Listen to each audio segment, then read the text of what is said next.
Hi welcome to PSR studies. Telangana రాష్ట్రంలో intermediate results కోసం wait చేస్తున్న స్టూడెంట్స్కి వచ్చేసి గుడ్ న్యూస్ అండి. ఎల్లుండి ఇంటర్మీడియట్ రిజల్ట్స్ అయితే రిలీజ్ అవుతాయి. పూర్తి వివరాలు తెలుసుకుందాం. వీడియో చూస్తున్న వాళ్ళు తప్పకుండా వీడియో లైక్ చేసి ఛానల్ని సబ్స్క్రైబ్ చేసుకోండి. 22న ఇంటర్ ఫలితాలు విడుదల చేయనున్న డిప్యూటీ సీఎం బట్టి విక్రమార్క ఆతృతగా ఎదురు చూస్తున్న 9,96,000 మంది విద్యార్థులు.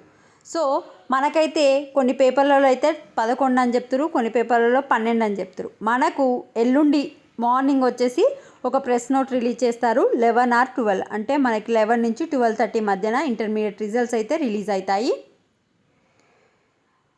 ఫలితాల తర్వాత రికౌంటింగ్ రివాల్యుయేషన్కి అవకాశం ఇవ్వనున్నారు. ఫలితాల వెల్లడి తర్వాత నెల రోజుల్లో సప్లిమెంటరీ పరీక్షలు నిర్వహించనున్నారు. అంటే ఇప్పుడు ఏప్రిల్ 22కి వస్తున్నాయి కనుక మేలో మనకు మే 20 అట్లా మనకు సప్లిమెంటరీ ఎగ్జామ్స్ కూడా ఉంటాయి. వీడియోని లైక్ చేయండి. Thanks for watching.